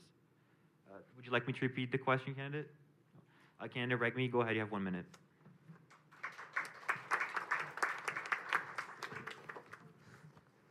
Yes, thank you for the question. So yeah, as I said in my platform, truth and reconciliation is important to me, and it is important to ensure that the university is meeting all its obligations to truth and reconciliation. And part of my plan that I mentioned in my platform is working with the GFC Programs Committee to ensuring that we integrate things like Indigenous ways of knowledge, Indigenous history within our programs, and ensuring that we meet the calls to action, including mandatory courses and for each faculty, including medicine, law, as it states in the Truth and Reconciliation Commission, and mandatory Native Study courses as well. And we also need to make sure that there are courses as well in Cree, so that students who, either states in the Truth and Reconciliation Commission, so that students who want to come and learn in Cree, who want to learn in their Indigenous culture and language, and want to gain that knowledge as they are able to. So that's my commitment, that we will be meeting our Truth and Reconciliation Commission calls to action. I'll make sure that gets done in our GFC Programs Committee. Thank you very much. Thank you, candidate. Go ahead, candidate Corey, you have 1 minute. So I will also work with the programs committee to ensure that we have a mandatory Native Studies program. And to ensure it in a practical sense, I'll also call for a joint session of COFA, GFC, and Senate to ensure that we have enough funding and enough teachers so that we actually see the course on campus and not just in the theory. Thank you. Thank you, candidate. And with that, we conclude our Q&A session with our audience. Now, I would like to turn to the candidates. Please raise your hand if you'd like to ask a question. You have 30 seconds to ask a question, after which I will interrupt you if your question is not asked yet. And you have 1 minute to answer the question. If you're asking a question to your respective race, please direct the question to your opponents. If your race is not contested, please feel free to ask any questions to any side or other race. Races and sides are also welcome to ask any questions. Again, 30 seconds and 1 minute. And with that, I open the floor. Candidate Ali, you have 30 seconds. Awesome. Please state the race as well that you're asking the question Yeah, for. sure. Sorry. Turn off my phone. Oopsie. Yeah, awesome. Yeah, my question is to VP Montero. My question is, many of your platform objectives so far are actually already completed. For example, transit safety, which City of Edmonton has actually already allocated $3.19 million towards this initiative as well to keeping campus safe, or talking even about ensuring that we have a syllabus bank, which is already available under the course catalog, and if it's not there, it's actually intellectual property. So, yeah. Thank you, candidate. Again, please direct a question to a race, not an individual. However, Candidate Montero, you have the floor. 1 minute to answer the question if you'd wish, as well as Candidate Kimani afterwards. Go ahead, candidate.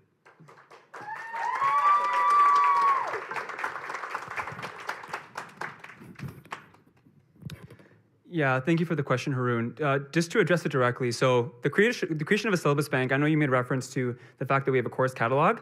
A course catalog is not a syllabus bank, and you can see the courses and you can get a short description of what the course is. That doesn't tell you anything about the assessments in the course, whether you can expect a midterm, a final exam, how to contact the instructor, what days of the week the class will be, and if it's going to be changed. There's a lot of information that's included in a course syllabus that's not included in a syllabus bank, or that's not included in the course catalog, which is why students need this so they can be proactive in making decisions for themselves. And talking about transit safety, yes, it's great that we have a $3.9 million pilot project, but that doesn't necessarily address the fact that we need to continue to advocate for this and make sure that it's safe, because while the pilot project has been approved, it hasn't been implemented yet, and we haven't seen that change reflected in our LRT system, in our transit system, and that needs to happen. Thank you, candidate. Candidate Kimani, you have 1 minute if you'd like to respond as well. No, I'm good. Okay. I open the floor again to other questions. Ken Morris, you have 30 seconds to ask the question. Go ahead.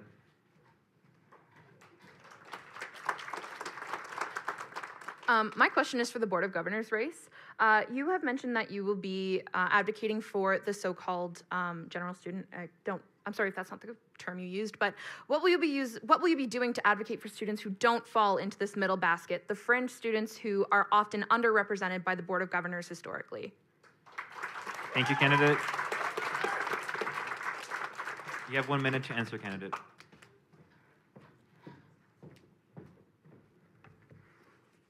Yeah, that's a great question. Thank you, Rowan. So I don't pretend to be an Indigenous student. I don't pretend to be a Black student. I don't pretend to be something I'm not. I don't pretend to be an Augustana student. I don't pretend to be a CSJ student. What I am is I am someone that can listen to these students. I can consult with these and make sure that their voices are heard. I do not know the issues that they are facing, but I can speak with them about the issues they're facing. I can understand what they're going through by listening to them so that I can give them the proper voice on the board. So I will be advocating for them by speaking with them and understanding their issues firsthand, and also by inviting them to speak at the board when the situation is right for them to do so. So I will be doing that through letting them speak for themselves and learning from their stories, as no one is better to speak for themselves than that person that the issue is directed towards. Thank you. Thank you, candidate. The floor is open to other questions. Candidate Regmi, go ahead. You have 30 seconds to ask a question. All right, thank you very much. My question is to Vice President candidate Gurleen Kaur. So Gurleen, you mentioned that, candidate Kaur, you mentioned that helping people with disabilities. By one of the examples you mentioned is by note-taking. However, there are already note-taking programs that have been implemented in classrooms. I have seen emails come out before of professors acting who, if anybody can take notes. Currently, there's so many spaces like cabin sub-study spaces that are not accommodating for students with disabilities such as mobility issues. What else do you have in store to help students with disabilities on campus? Candidate Kaur, you have 1 minute to answer.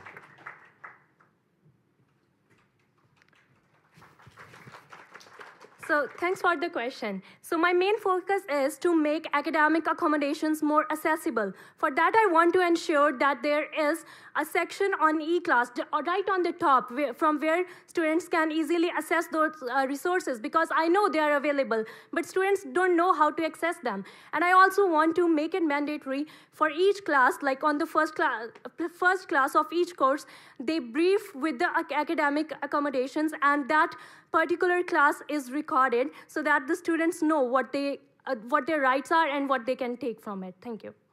Thank you, candidate. The floor is now open to questions. Candidate Montero, go ahead. You have 30 seconds to ask a question.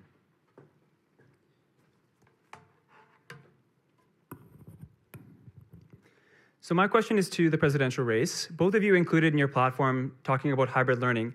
Emily, you mentioned the creation of a new student-centered policy, but creating a policy would take 1 to 2 years minimum to go through GFC and get approved in our governance system. And Haroon, you mentioned working with the university to be able to implement hybrid learning. However, in your platform, you identify a number of stakeholders you are going to work with that would have no part in implementing hybrid learning on our campus. So my question to both of you is how you plan to tangibly implement hybrid learning for students on our campus. Thank you, candidate. Candidate Kimani, you have 1 minute to answer. Thanks, Abner, for the question. I disagree. I don't think it would take a year.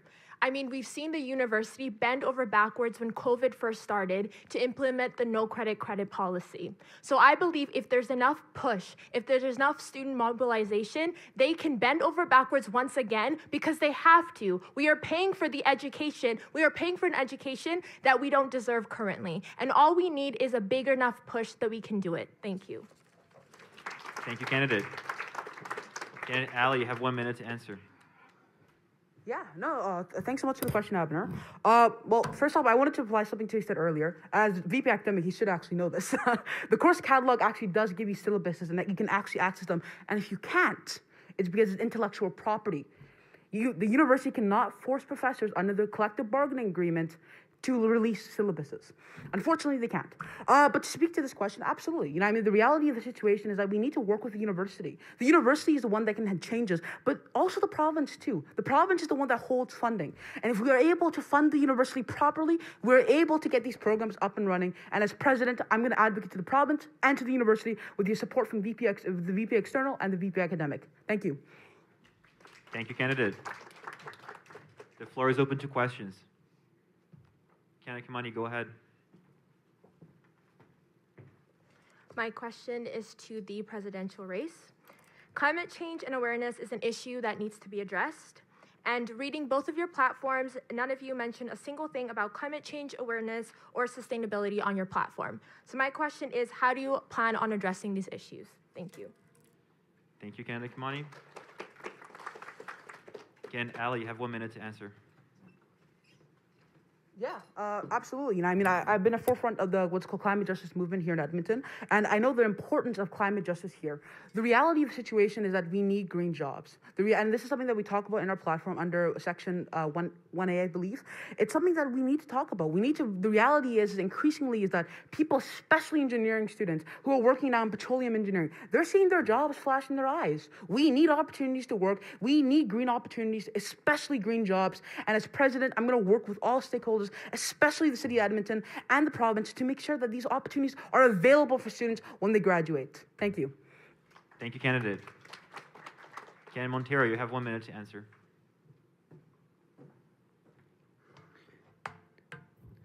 Yeah, thank you for the question, Emily. And right, my platform doesn't directly address sustainability in my platform, but what it does do is talk about issues that do affect sustainability. When I talk about economic sustainability, making sure that our students' union businesses like Dewey's are making a profit so that students aren't carrying the burden of having to pay more fees, and we can work towards lowering those fees for students. When we talk about social sustainability, making sure that there's funding for our mental health, sexual violence, and addiction support so that students can get the support they need and help in a timely way and don't have to wait long periods of time to get that help. I have included these ideas in my platform. I have detailed plans to be able to implement them, but I haven't directly addressed it. So it is top of mind for me. I've incorporated it into my ideas. Thank you.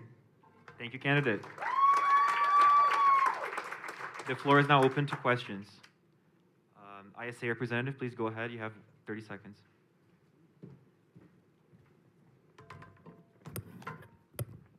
So my question is for the Vice President Student Life Race.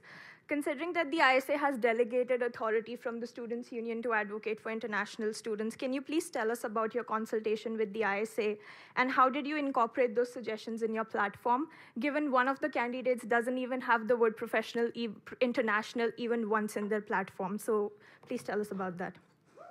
Thank you, Representative. Candidate Folk, go ahead. You have 1 minute to answer.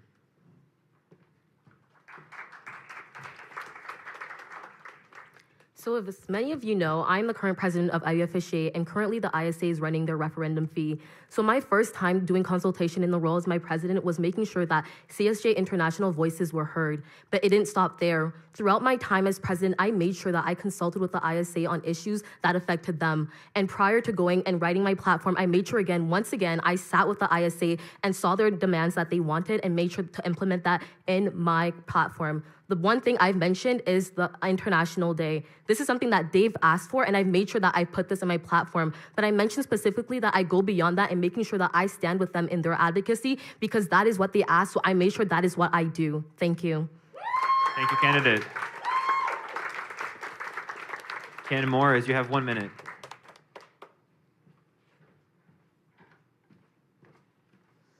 Thank you for your question. I just want to point out that I did email the ISA multiple times asking for a consultation meeting, although it didn't happen. I'm not sure if it was an issue with my email, as changing my name in Bear Tracks has caused a problem. However, I don't want to put things in my platform without speaking to individuals. I want to make sure that I'm following the ISA's lead and international students' lead, and therefore putting things in without consultation was not something that I was prepared to do. When I am able to have that consultation, if my emails are responded to, then of course I will be having those conversations and coming up with plans from there, but I wasn't going to do it on my own as a domestic student out of respect. Thank you. Thank you, candidate. The floor is now open to questions. Representative from Student Legal Services, go ahead. You have 30 seconds.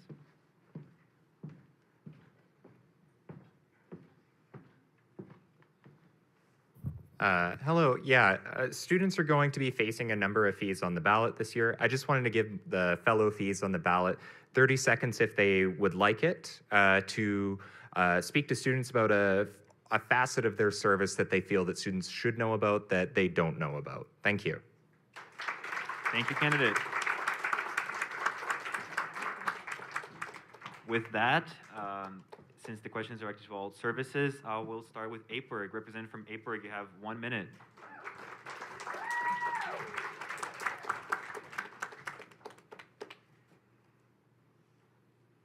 Thanks so much for the question. APERG offers students a number of services, including funding to support your projects and initiatives that help tackle issues, including anti-oppression, that address anti-oppression rather, to tackle issues like food insecurity, and gender equity here on campus and beyond, just to name a few. Beyond that, we also offer free workshops to students and student groups who are interested in learning more about anti-oppression and how to implement that into your everyday lives, as well as your student groups, as well as workshops on consensus-based decision-making and grant writing. So we want to support you in applying for grants and applying for scholarships, and we're here to offer that. We also have a library which features a lot of hard-to-find titles, and that's accessible for free to members of APERG. And the membership fee is covered by the student fee that you would be paying. Thanks. Thank you, Representative.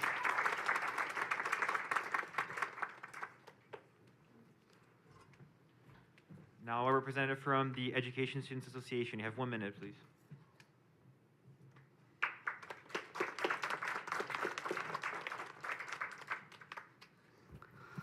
So for the Education Students Association at the U of A, we're actually the student local #1 for the Alberta Teachers Association. So we work directly with them in terms of advocacy and providing good stuff for our students. Some of the biggest key that we have is that we offer important professional development sessions that all students should attend, since it will be very useful for them in terms of their future careers and teachings. It's very important for Teachers Convention as well, since for our advanced practicum students, they're about to graduate. It's better for them to get all this information there and all that, and to prep them for graduation and finding a job in their careers. As well as we also provide many different social events, volunteer opportunities, again, as well as the free snacks in our office. Thank you. Thank you. Next, the WUSC representative, please. You have 1 minute.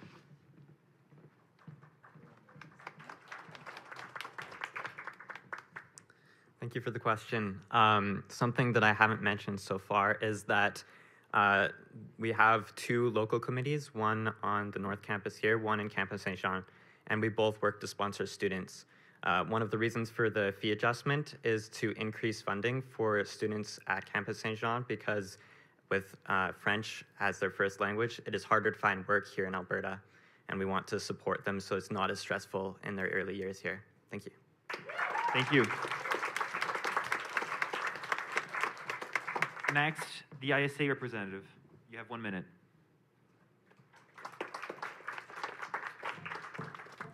Good afternoon, everyone. My name is Deer. I'm the president-elect of the ISA. So the International Students Association fee, it's only worth a cup of coffee, but it provides a plethora of benefits for international students. I know that international students already pay a lot of fees, but we're asking for this small fee so that we can continue supporting international students. Some of the things that will be provided through ISAF is the iCard program, awards for international students. They have various contributions to campus life, so we want to recognize that. We want to have year-round events for them, have funding for regional groups so that they can have events for regional groups through ISA. And we also want to have mental health workshops and professional development workshops so that international students can be integrated into the workforce. So on March 9th and 10th, we would like international students to vote yes for ISAF. ISA has stood by you, and now we want you to stand for ISAF so that we can continue advocating for you stronger. Thank you. Thank you, candidate. Next, we have the Campus Food Bank. You have 1 minute, representative.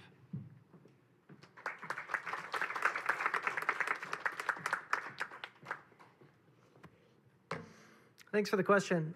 So one aspect of the Campus Food Bank that I think is worth highlighting is that we're incredibly accessible for students.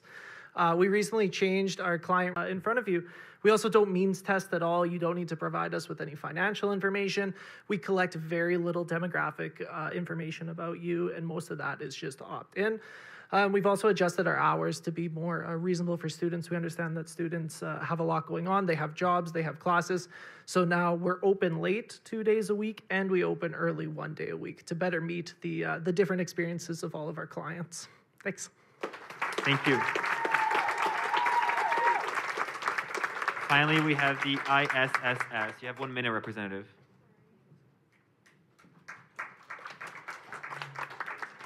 So on our way to this referendum, we did a lot of consultation with science students. And if you're not a science student yourself or aren't friends with one, you should know that it's really hard to find a job if you've graduated with a science degree. So in order to address this, we've actually created a whole bunch of professional development conferences, opportunities for students to connect with people who are in their a prospective field that they're looking to go into with people who have graduated with a science degree so that they can have a better grasp on what to do once they do graduate.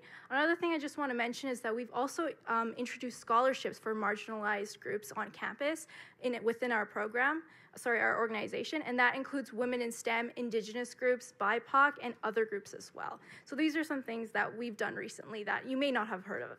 Thank you. Thank you, representative. We're reaching towards the end of our forum. However, I will allow 2 more questions from the candidates. So go ahead, candidate Kaur. And lastly, we're going to allow candidate Beasley to ask a question, and then we'll finalize. You have 30 seconds, candidate. So my question is to VPA candidate Milan.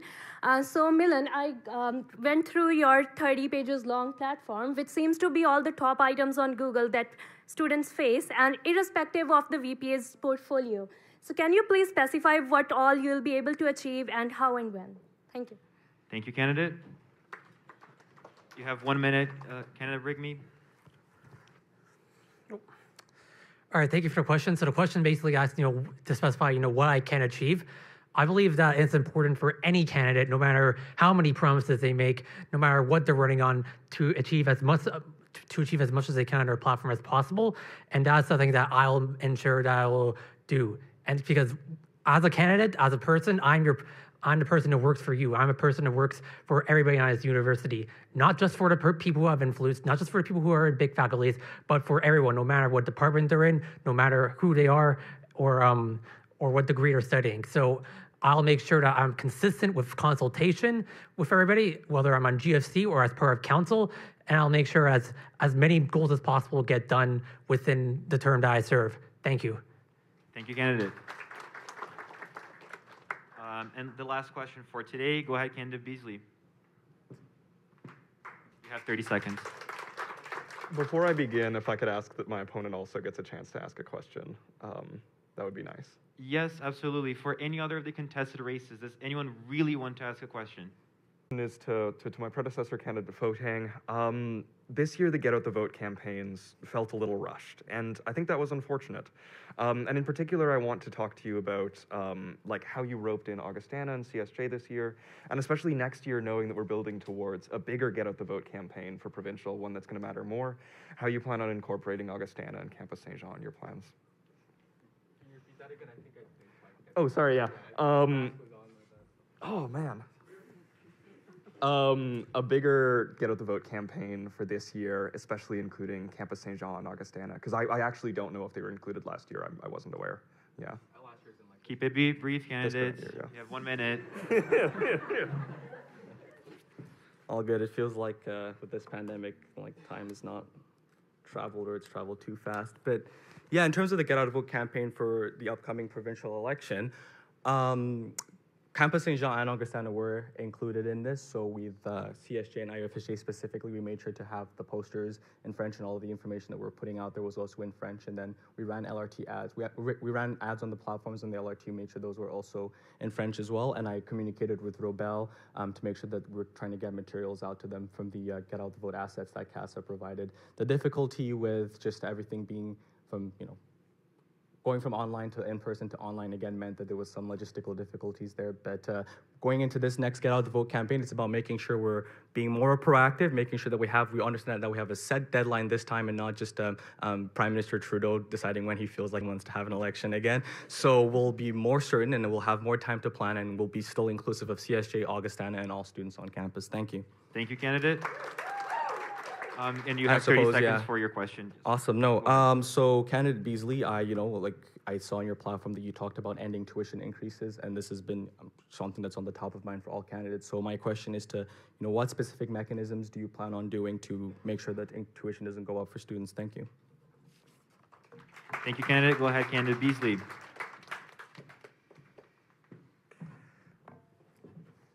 Yeah, that's an absolutely fabulous question, and it's one that I think should be in a lot of students' minds.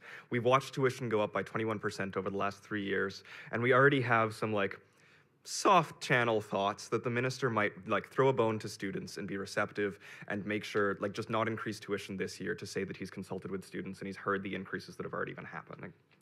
It's about making sure that he makes that decision. And when it comes to specific tools to make sure that he makes that decision, it's by tabling different letters of support and different letters about the things that students have faced because of the rising tuition within the legislature and within the House. It's about going to the different party platforms and saying that when when tuition becomes an election issue, that we need at least 1 year where tuition has not gone up again and again, because it's been pricing students out of an education. And it's about making the economic argument that every time that tuition goes up, we become a less competitive jurisdiction for students to attend. And then it's also dovetailing all of that with advocacy and direct action, talking to the province and talking to everybody who is a parent your time is up. who knows that rising tuition hurts all of us. So proud to propose.